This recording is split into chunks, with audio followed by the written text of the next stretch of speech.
Bismillahirrahmanirrahim. Assalamu alaikum. This is Rabi Mahmood and welcome back to lecture number 10. Today we are going to start with the last invasion on England. Before this, in the history of English language, we have been tracing the primitive Old English period, and today with the end of primitive Old English period, we moved on to Old English period. We have looked at different structures of the words of the language, that how they have changed in the Old English period, and then we moved on to the different events that have made an impact on it, on the change of the language.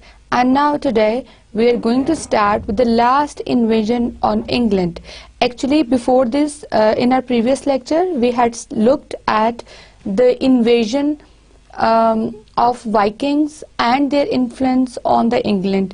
We have been noticing that how different invasions are being done and how they are bringing different changes in the history of English language. Now let's see that what was the last invasion and how did it affect it, what were the things, what were the consequences, and what were the repercussions, if any, of all this invasion.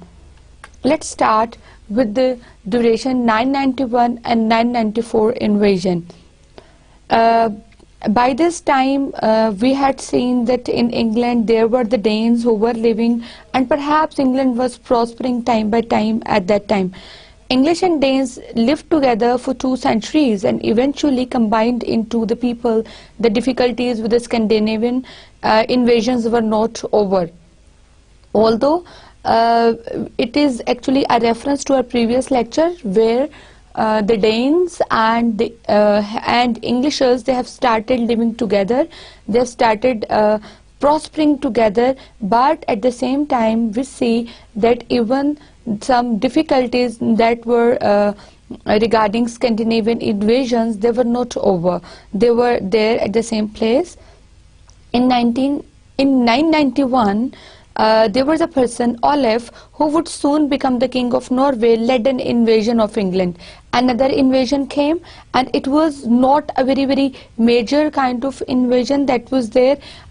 It was a little minor one. Still, definitely an invasion is an attack that is that a few other powerful nation would do on some recessive nation just to grab the land and to grab everything that is over there, just to get control of it and to rule over it. This is what we call invasion.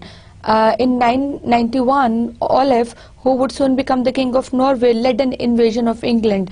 As you know, the European countries, Norway is one of the European countries, and the king who was supposed to be the king of Norway at that time, he led an invasion on England. And then in 994, Olaf allied himself with the Sweyn Folkbeard, the king of Denmark, and struck at London. One thing, you know, united we stand and divided we fall. When there are the two nations who are alone, they are although they're although in power, yet when they are alone they cannot do anything. The two nations, the Norway and the Danish, the Denmark, the people of Denmark, they came close. They joined their hands, they allied with each other, and just to invade on England, just to subjugate England. Then let's see that what happens after this invasion. Olaf and Sweyn allowed themselves to be bought off with the payment of the Danish guild, an enormous ransom, but soon came back for more. Yes, they said that they will not invade the country and they would pay for certain ransom, that is, they would pay for a few of the amount. Yes, but as they were very greedy, they came back again. They wanted more money, and they said no, we are not. They were not fulfilled with that. They wanted some more, something. They were actually the greedy people. let's see then what happened in 1014. In 1014, actually the events started in 991, and it was almost 15 years after that. In 1014, Sweyn became king of England after the continuous struggles of the two people, the king of the Norway and the king of Denmark, finally won, and they invaded England, and he became the king of England. Later that year, he died, and his son Knut became king. Yes, you know, the life is the death is the only thing that cannot be escaped. That death is said to be the crown of life.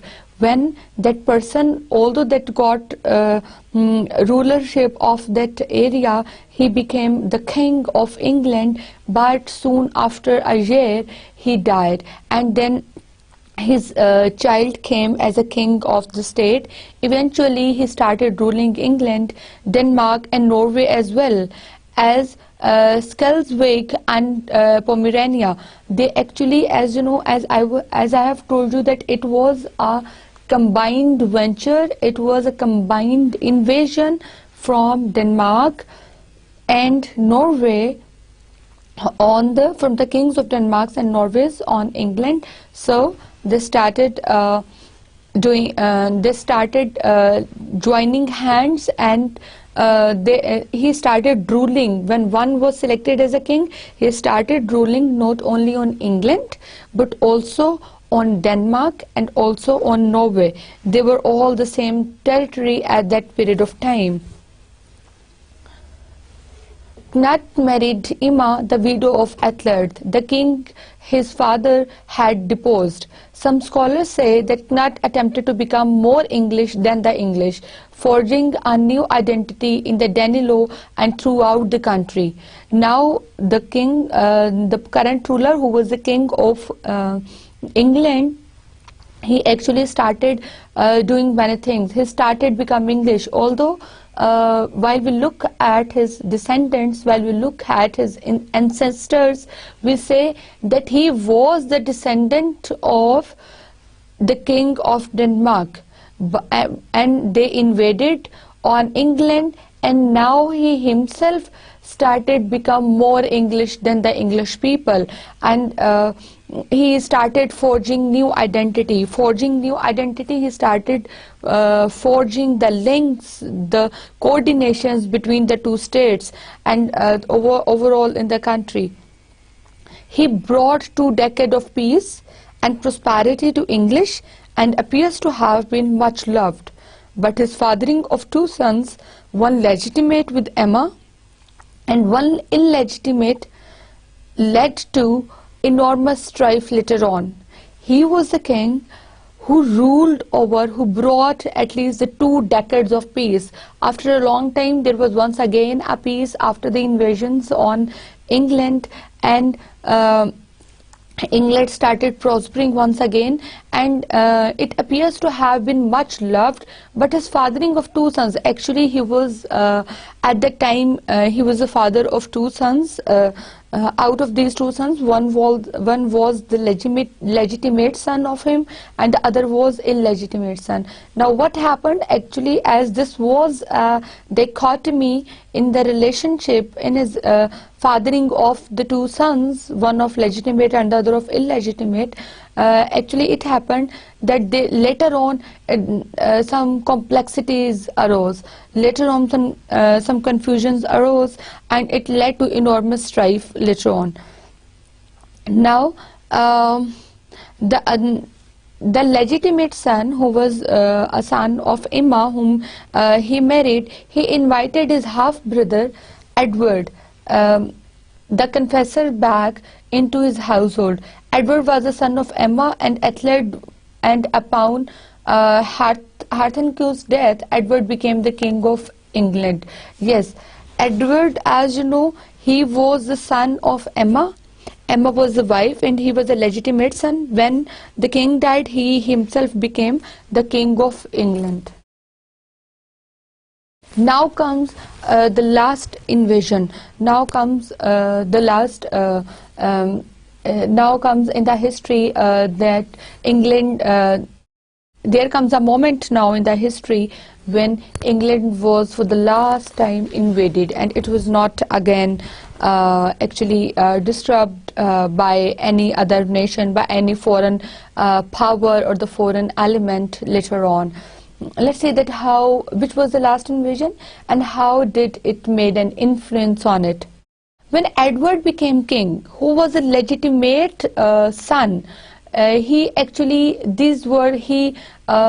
is becoming a king, brought the seeds of destruction, and it seemed as if something bad is going to start. Edward was childless. He did not have a child. William of Normandy claimed that Edward had promised him the throne of England, but the crown in fact went to Harold Godwinson, the son of the powerful Earl of Wessex. Yes, now again another ambiguity arose, another complexity of the relationship was there. Actually, William of Normandy, he claimed, this was a third party who came and claimed that Edward had promised him the throne of England. He has promised him that the throne of England would be his throne, but the crown in fact went to Harold. But actually, as Edward was childless, he did not have a child. When there are no inheritance of one person, there are many people who would come up and say, yes, we are here to that person, we are here to that person. No, this is not the way. Actually, this was actually it should not be done, but yet this was what actually was done with Edward. William of Normandy, he claimed that Edward had promised him the throne of England, but the crown in fact went to Harold Godwinson. One person claimed, the other person became the king. He won the crown. It was a war of crown, of winning the seat. Actually, this was the fourth person, and the name of this person was Harold Godwinson, and he was actually the son of the powerful Earl of Wessex. We have already discussed that Wessex was a very strong part of England, strong area or the strong region of England at that time.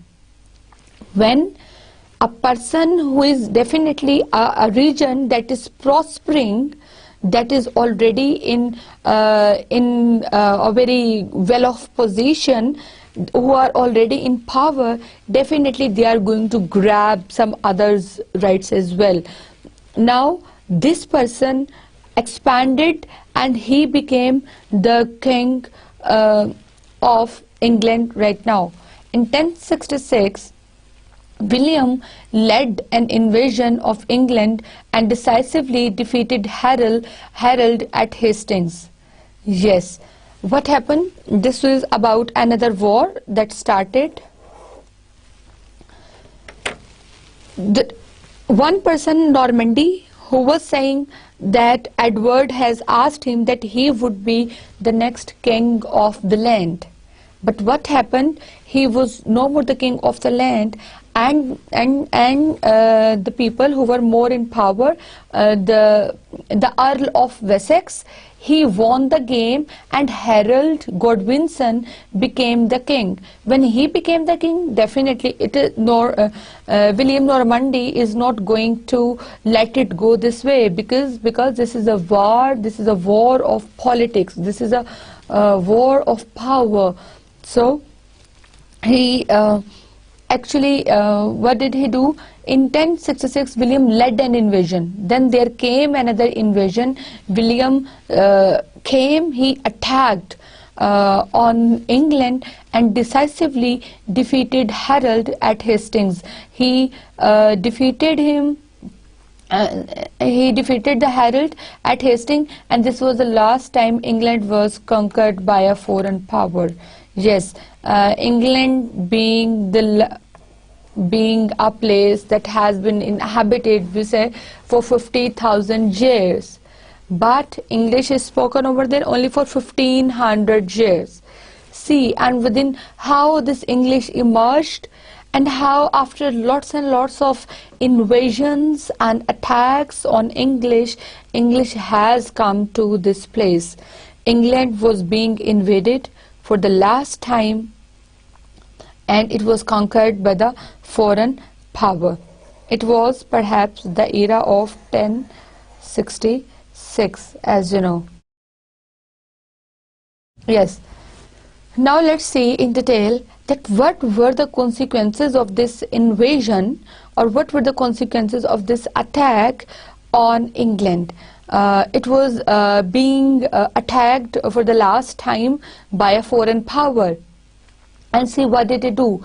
Now you have quite a clear idea that it was William Normandy, who perhaps he was from actually the Norman tribes, when he came and attacked, because firstly he claimed that Edward has declared that he would be the next king, but out of popularity and out of power, the Earl of Wessex won and he became the King of England. But the William Normandy could not forgo it. He actually attacked and invaded England once again. And now we are going to look at the consequences of this invasion.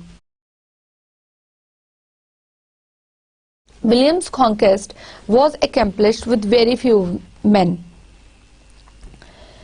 There were very few men and in his company while William came to invade. It was not a very strong power, a very large power.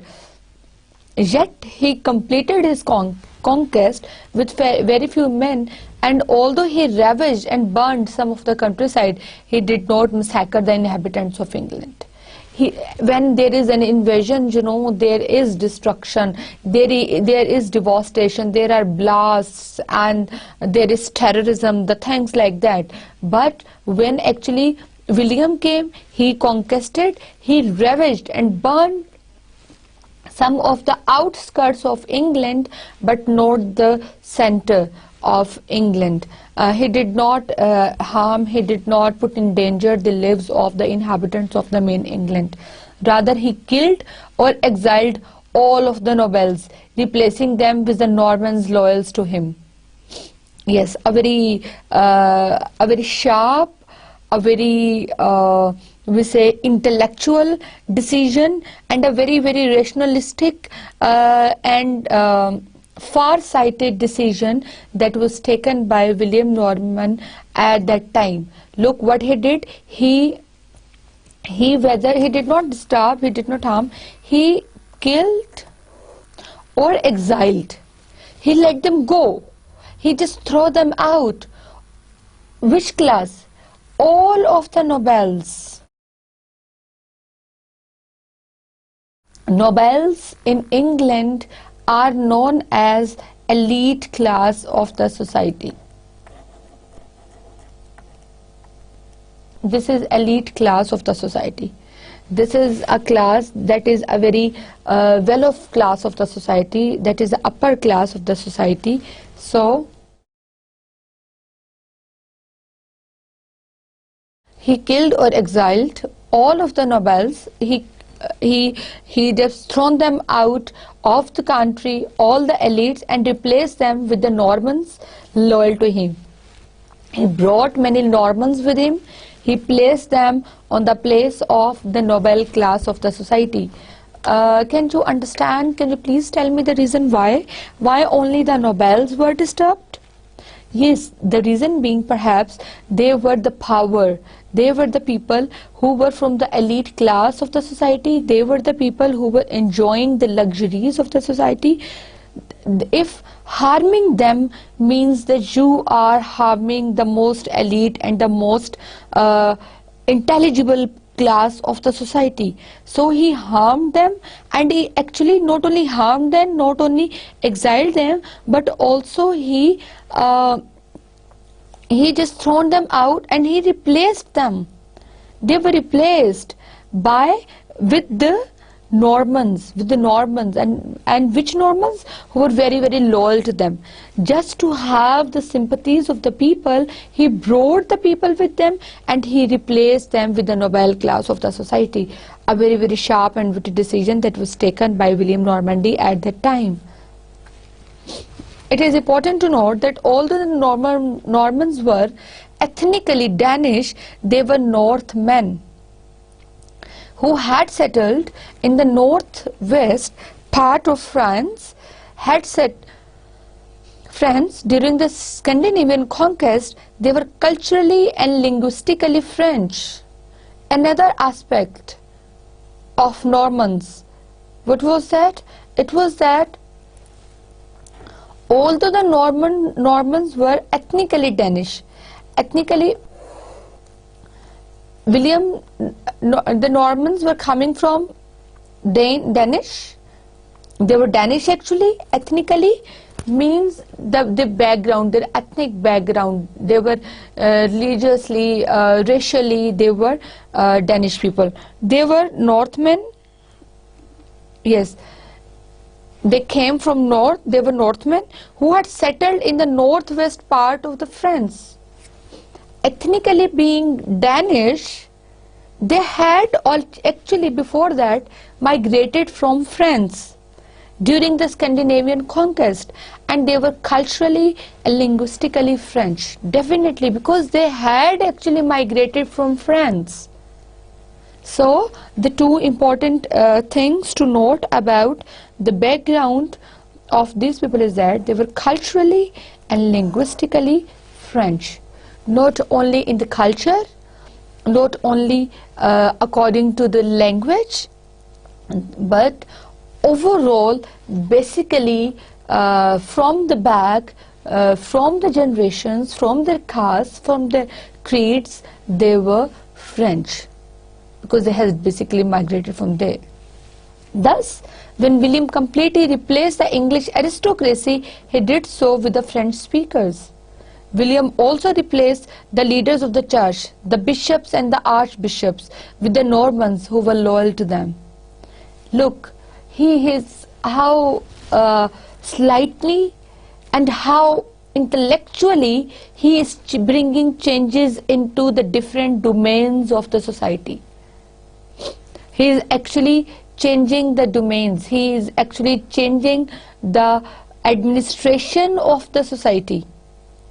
What is William doing? William completely replaced the English aristocracy. Firstly, he replaced the aristocrat people, the well-off, the nobles. He did so with the French speakers as well. उसने ऐसा उसको replace करके he brought French speakers. He also replaced, अब उसने जो second काम, what did he do? He actually replaced the leaders of the church. The leaders of the church were changed. Who are actually the leaders of a church in Christianity who take care? They are the bishops and the archbishops. This is about, they are actually the leaders. These are the two terms that are referred to the leaders of the church, the bishops and the archbishops, with Normans who were loyal to them. Yes, they changed them with the Normans. And again, the emphasis again and again is on just one thing. He is replacing them with the Normans. And the Normans, who were Normans? Who were already loyal to him. He is actually increasing his support in the society, because a leader is what is only recognized by its works that he does in the society, and by a leader is actually, the actual strength of a leader is that when the people in the society, they really they really do good, they really speak good of that specific leader. That is actually the real strength of the leader, and he was actually enhancing the strength of the people. What was he doing? He was bringing the people, he was replacing them with his own loyal people. Let's see that how did it affect on the English language. The first point is that of attitude towards English started changing. a matter of social distinction it was. The fate of the England at William's death. Now William is definitely in power. He is replacing the things, he is bringing changes. So we'll be also looking later on at the fate of the England, and we'll see that what was the fate of England then, because he's bringing changes. He is giving more importance to the French rather than the English. Divisions of England with William's successors and continued foreign influence. What happened? He was actually, the divisions of England were going on, and William's successors continued foreign influence. Attitude of indifference for church and nobility. Yes, he showed a completely attitude of indifference. Indifference is something where you don't bother, you don't care of some other things for the church and the nobility. And there was there was a complete and ultimate fusion of the things, and French as a language of court and English as a language of masses was left only. Just because he was bringing it, noble class is being replaced, the churches, the church leaders are being replaced, and what is happening? All the aristocracy, all the domains, all the domains of power of a country, they are being replaced, not only in their cultural terms, not only in their social terms, not only in political terms, but also in the linguistic terms. Their language was being replaced with the French. English remained, was confined only to, it was restricted only to the language of masses. English and Normandy as one nation. For the next century and a half, England and Normandy were one kingdom. Yes, Normans were there, English were there. Then almost for 1.5 centuries, what happened? They actually started collaborating, definitely mixing, because he made them mix in the society, and they were one kingdom. The kings spent half their time in England and the other half in the France, and nearly all of the nobles had holdings in both countries. Yes, it was a time of prosperity. It started expanding from England to France. The things started moving and expanding. There were so many expansions. The kings spent half their time in the England, the other in the France. England से France के अंदर they started expanding. And it was not only the king who was doing this, but also the other aristocrats, the other noble class of the society. They had their possessions not only in England but also in the France, because it was a good combination of both the two nations. They one was English and the other was Normans, and Normans were basically French. So it started trading the things. It started earning profits in that time. Although English was not spoken at the court, it is likely that some members of the aristocracy learned the language, if not only to better manage their states. Interestingly enough, charters continues to be written in English and Latin, not French. The diplomatic language was Latin. The description of the boundaries of the land was English. Great! Look what is being to the language. How the languages are being incorporated, how the languages are emerging, and what was their original condition. Look at how geographical, cultural, social, economical, political, all these factors are contributing towards the development of 1, 2 or 3 or all the languages. It's not about one, but rather if we talk about one, the development of one language, we talk about the decrease of the other language. If one is becoming dominant, the other is becoming recessive. If one is becoming powerful, the language of all the domains, the other is only a language of masses. Definitely it's a cross comparison, and the things better flourish in this environment. English. Now let's look at the different statuses of the English that it had at that time. English was not spoken at the court. It was not spoken. It was a language. The leaders of the church were replaced, but in the courts, English was not spoken. it is likely that some members of the aristocracy learned the language if only to better manage their estates. Yes, the reason why these aristocrats learned this language, yes, because just to better manage their estates. They wanted to manage it in a good way. How they can manage it in a good way? Because when on one side we are saying that French is established as a language of power. On the other hand, we are saying that the aristocrats are learning the language of English. Why and how? Reason. What was the reason actually? The reason was that because in everything that wants to rise up would have to take the inputs of all of its nation. It's not only about elites, it's about the masses as well. They need to interact. They are the laborer class. They have to work. If they will not work, the aristocrats are not going to have their luxuries. Actually, the hierarchy starts from this level, and the people who are on this lower level, definitely they do work, and then these side enjoy. If this side will not work, this side will never enjoy the luxuries or the aristocratic stature. This was what was happening actually, that some members of the aristocracy learned the language if not only to better they manage their states. Now you have got the better idea that why they want to manage their states in a better way. Just because of the interaction. Interestingly enough, charters continues to be written in English and Latin. What were the charters?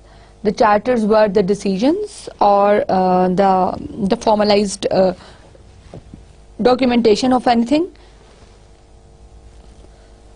And the charters continued to be written in English and Latin and not in the French.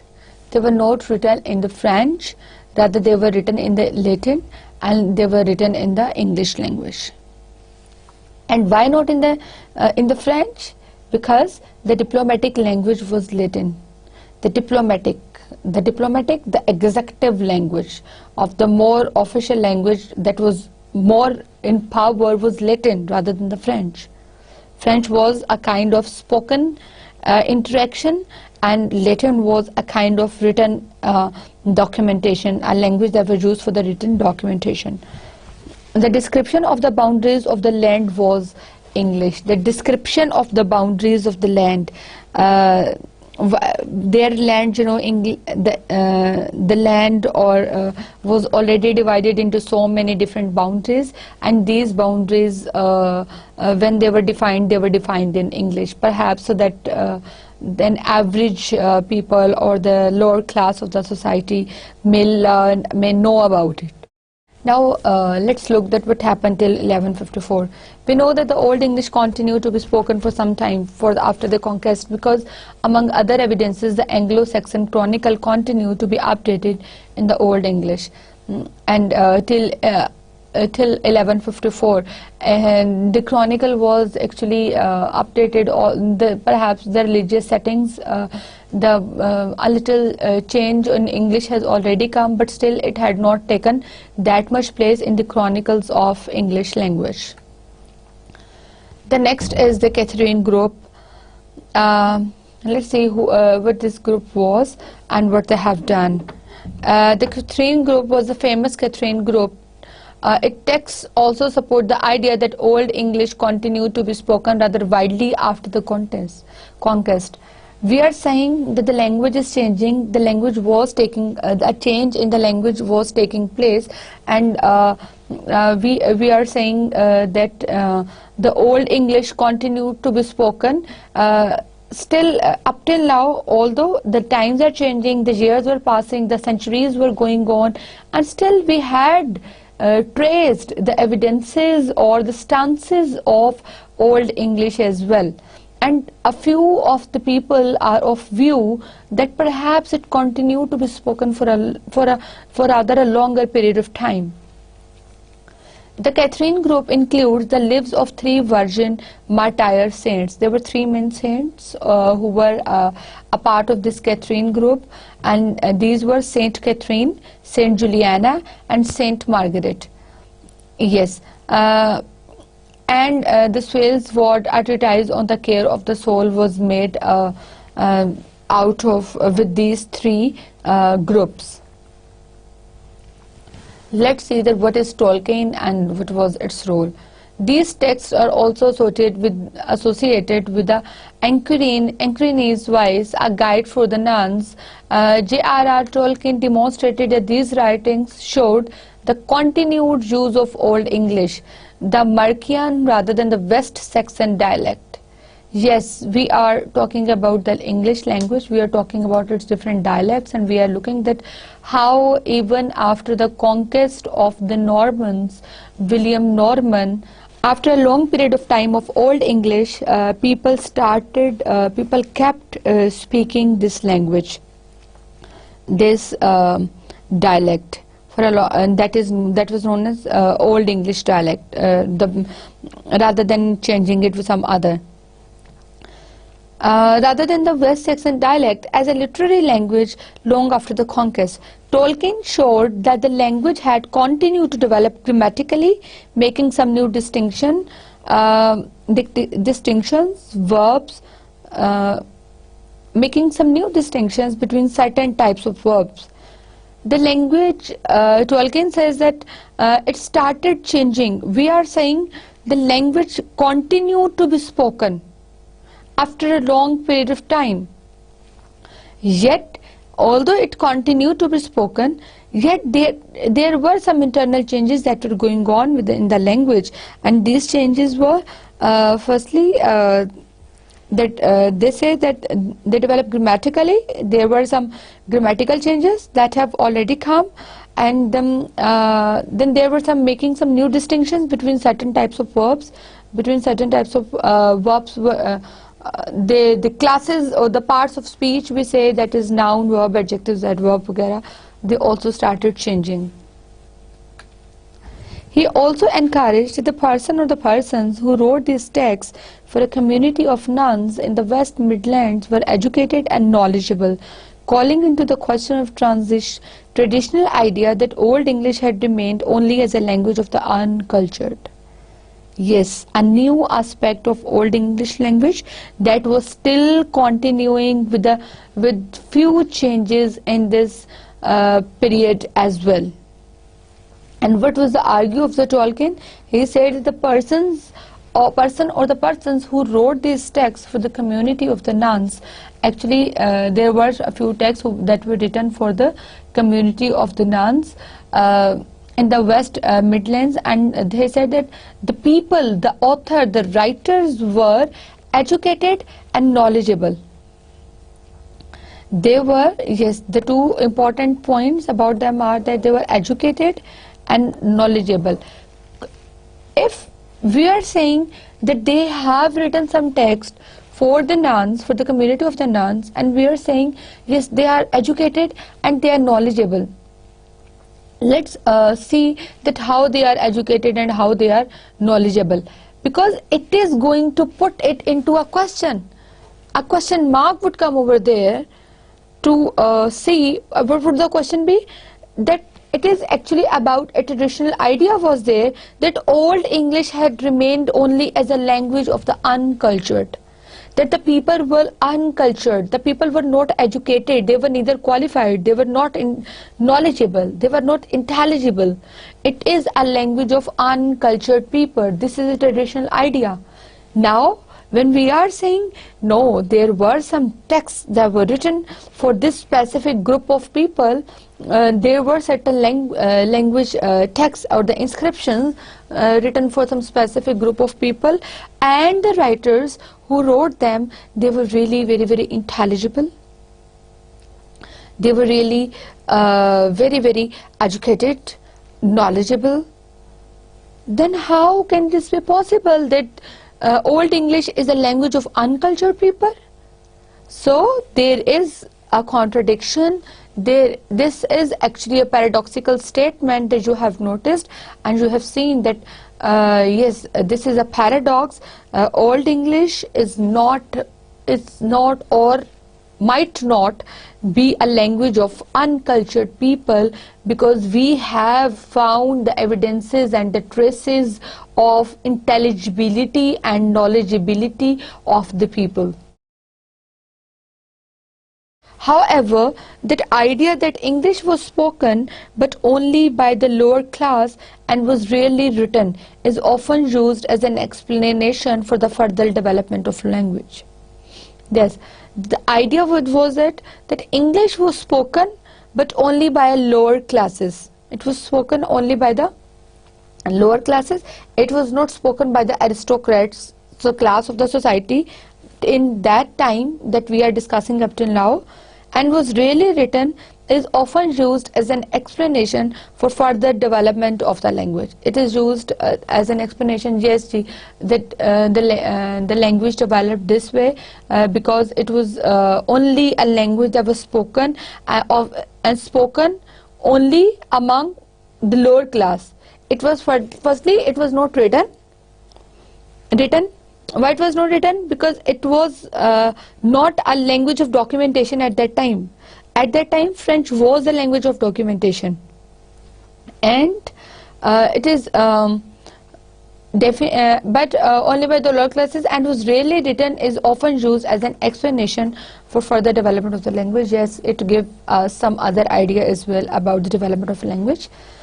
The argument goes that because Old English was a completely oral language after the conquest, yes, up till now we don't find any written traces perhaps of this language after the conquest. Which conquest? That is the Norman conquest that we are talking about today. It was free to evolve more quickly than it would have been if there was some written standards. It was free to evolve more quickly. The spoken things are just, when they are uttered, they lost, they vanish. If we don't have a written record of anything, it is not permanent actually. The only fault that lies with spoken language, that it is not, people say, people forget, people say, people don't accept what they have said. They would just let it go and they would forgo. They would say, and they would say that it was not their intentions. There are so many things, there are so many hidden agendas behind this thing, and that's why we say that if we could have found a written record of this language, it would have been more quickly evolved in England. There's probably the truth in both arguments. Old English was certainly primarily oral in the context of the year between 1066 and 1204, and but there were certainly people who could and did write in the language as well. Yes, there are the two more things, and the two more arguments. We are agreeing with the fact that language was primarily oral language. No written records perhaps are found. Now what happened? If these records are not found, so what does it mean? Actually, the explanation would be this, that in 1066 and 1204, that there were certainly the people who could and did write in the language as well.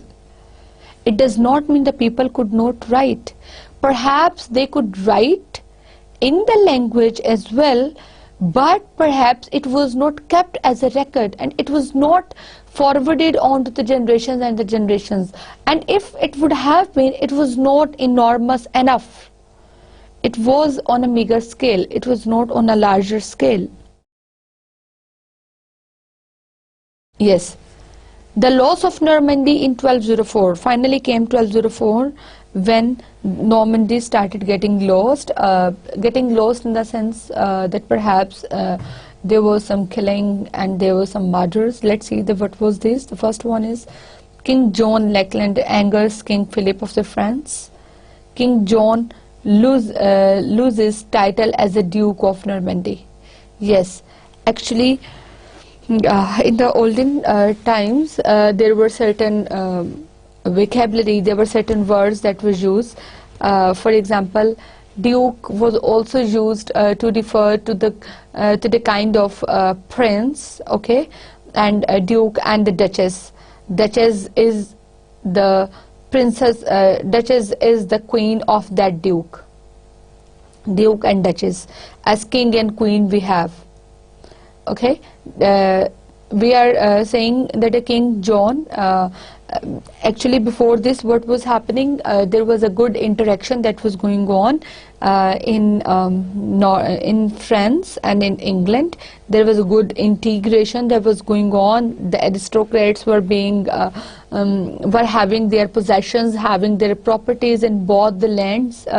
Now what happens after a little time, after centuries, after the years, in 1204, actually there was a King John who angered the King Philip of France. The France, that was another state of England at that time. His king got angry on the King John, and King John loses title as Duke of Normandy.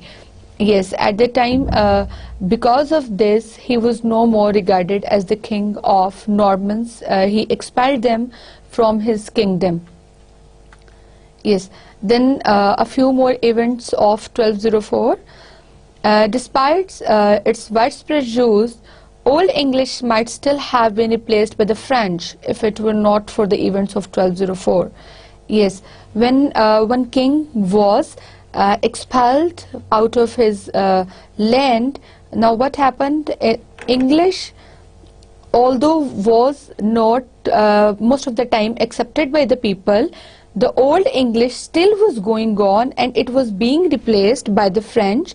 And if it were not for the events of the 1204, when King John fell in love with the incredibly beautiful Isabel and married her. There is another new event. The king is going to get married with some other lady of some other land. And unfortunately, what happened out of this marriage, Isabel was already engaged with some other person, and there were some complaints that were going on. And then King of France, John was the King of England and Duke of Normandy. Duke, as I just told you earlier, that this is a kind of king, a king who has been designated as a king by some other person who is actually more in power than that. John refused to attend his trial, and so Philip invaded Normandy. Another person came. He had another invasion on the Normans. They got invaded, and from this time on, England and France are politically separated. Yes, a complete separation has taken place between the two lands because of some internal complexities and because of some internal disruptions in the two. The England and France, they existed separately, not only politically but also socially and culturally. Before this, they were very much in good contacts. Though the two countries were of course intimately involved in each other's affairs. Before this they were very much involved, but after the events of 1204 they were they were separated. Yes, now what happened? Let's look that what has happened when England and France, they both got separated politically and socially and culturally. Actually, there was a close connections in England and France before this, and in a relatively short time, the close connections between England and France was severed. Nobles were forced to choose which of their holdings to retain, and England and France entered in a long period of hostility culminating in the 100 Years' War. Yes, again an interesting thing. Perhaps we are calling it interesting right now, and it was not that much interesting. It was a kind of war that again started, and I myself and perhaps you would also be amazed to see that how England has been going through so many invasions, so many wars and so many changes, and after that it has come up to this position. Nobles were forced to choose which of their holdings to retain when they were separated politically regionally, according to the land. They had actually, before this we said that as there were some good connections, so the people who were very aristocrats, the nobles, they actually started making their properties in both the lands. When they got separated, there was then some more issues raised. There were some more problems, and they were actually worried that how to overcome all these problems.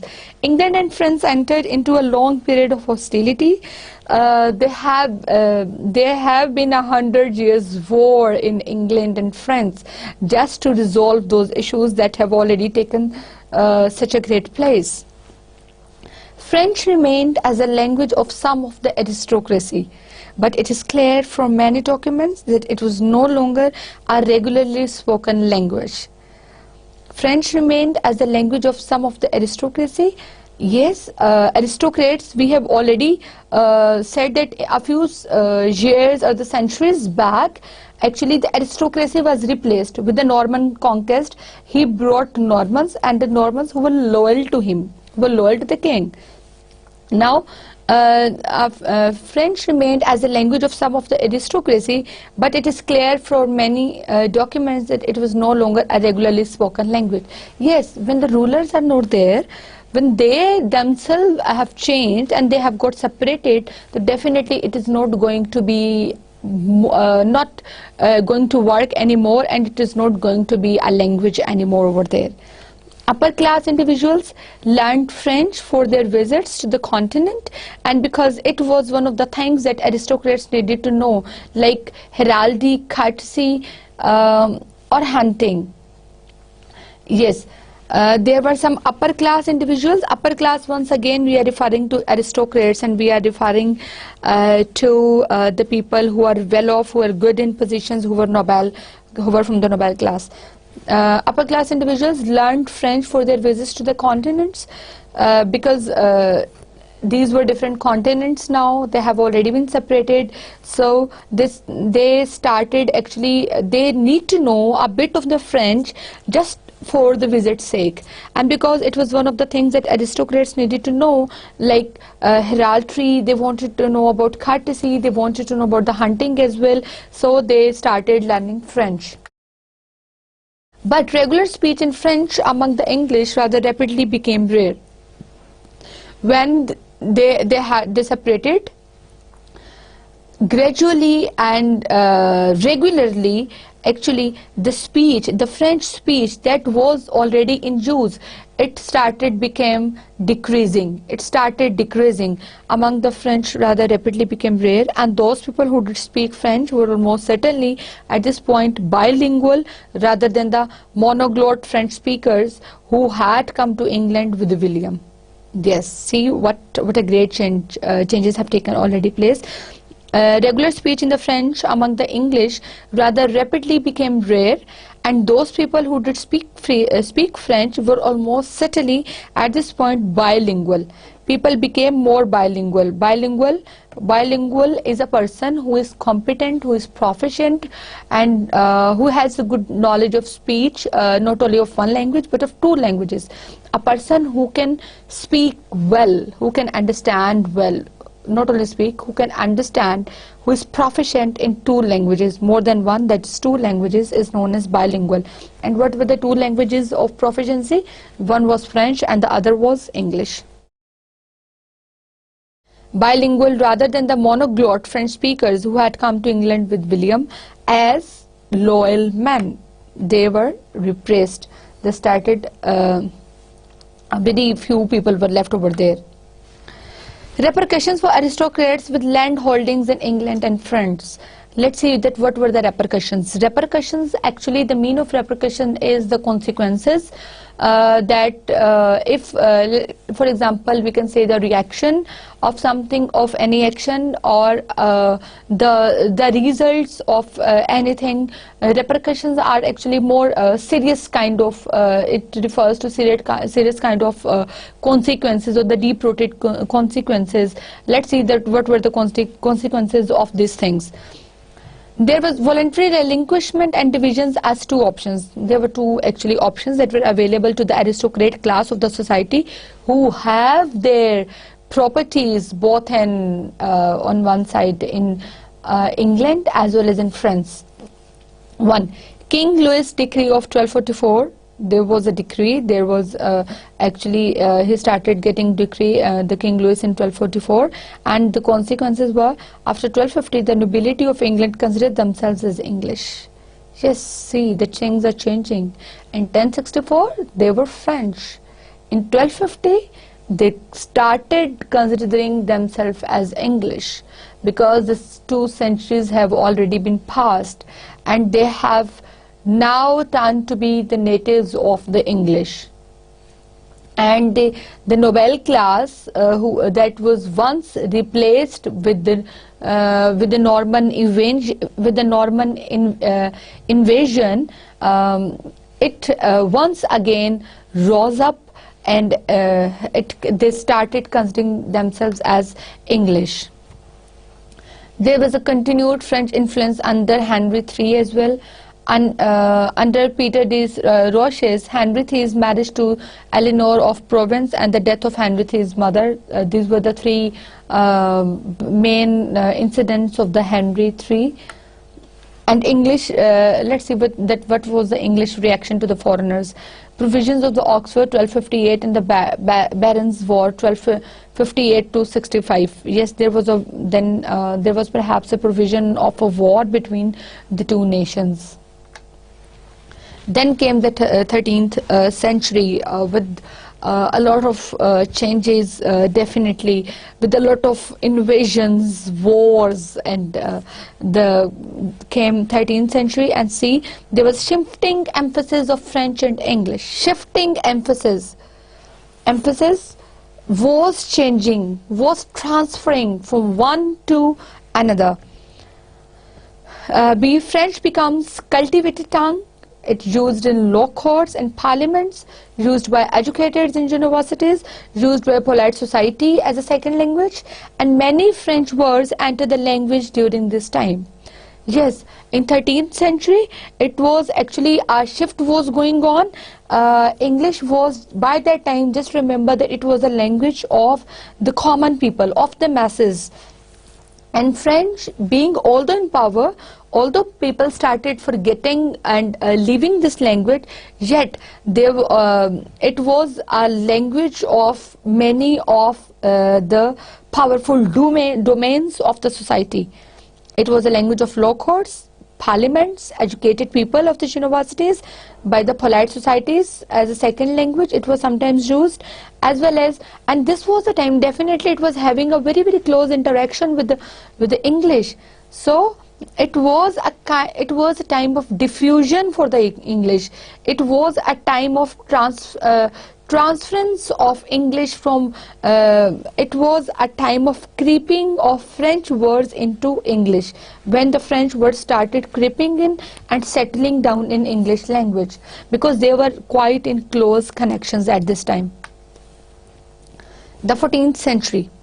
French is in decline because A, the Anglo-French is seen as inferior. Now, see, there is a shift. The people who were in the domains of powers, they were now in the 14th century, after a century has passed, they were regarded as inferiors. The 100 Years' War was there, and it has definitely made so many changes and made many influences. Then the rise of the middle class. A big gap, a big breach between the lower class and the upper class, or the aristocrat class, or the gutter class of the society. This gulf started coming close. This breach started getting filled. And how this breach was filled? Just by the rise of the middle class. The middle class, it it rose up, it came forward, and there was a rise in the middle class and a less of aristocracy at that time. And how, let's see that what were the factors in the rise of the middle class in this era. The first factor was the Black Death was there. The peasants' revolt was there. Rise of bourgeoisie class. Bourgeoisie is the executive class of the society. Statute of Pleading 1362 was another statute that was in the favor of the middle class. So there was the Wycliffe Bible was written, and then English started getting used in the schools. Schools are, the institutions are the academic institutions. When once one language becomes the language of institutions, it start getting spreading, because that is a mainstream from where the rest of the languages are coming up and growing on. So English in the schools was there, and English is a choice in writing. English started coming in writing as a choice, as an option. Before this, English was just kind of spoken, more focused on the spoken features of the things rather than the writing. With this, we come to the end of lecture number 10, and let me give you a brief summary of what we have discussed today. After we started our journey with the 991 and 994 events, and we saw that there were 1 or 2 small invasions and at that time. Then we moved on to 1014 events, and then we looked at in detail the last invasion and its consequences. The last invasion, it was done by the Normans. The Norman came and they invaded the land, and then we have also seen some of the effects on English language. We have also seen the English and Normandy as one nation who were working, they started working as one nation for a long period of time. The Catherine group texts, we have also looked at them, and then we also revised a bit of the laws of Normandy, that how did the laws, there was actually, he got married with some queen, and then he was expelled, and because of that the French and England both got separated, although before this they started working as a one land in this era. So the close connections in England and France, they came to an end, and again because of this some problems arose because the people who were aristocrats, they had made their lands and bought the places, so a war, 100 years war started between England and France. Then came 13th century, and it brought to us many, it showed us the status of English language, and it also showed us that how things were changing. Although French was becoming rare in the country, yet it was a language of, in 13th century, it was a language of politics, it was a language of courts, it was a language of law, of academia. There were different fields where this language was used. Then came 14th century, we have also discussed this.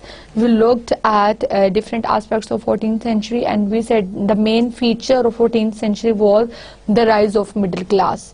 The rise of middle class is going to lead us towards the Middle English period. Middle English period, perhaps the things that we have discussed today are also a part of the Middle English period, but from this thing we'll be moving on to the more details and comprehensive analysis of the Middle English period, and we'll see that how different events have contributed towards this growth and then further development. And with this, today we end up our lecture here, and I hope you enjoyed this lecture. Okay, see you inshallah again in the upcoming lecture. Till then, take good care, and Allah Hafiz.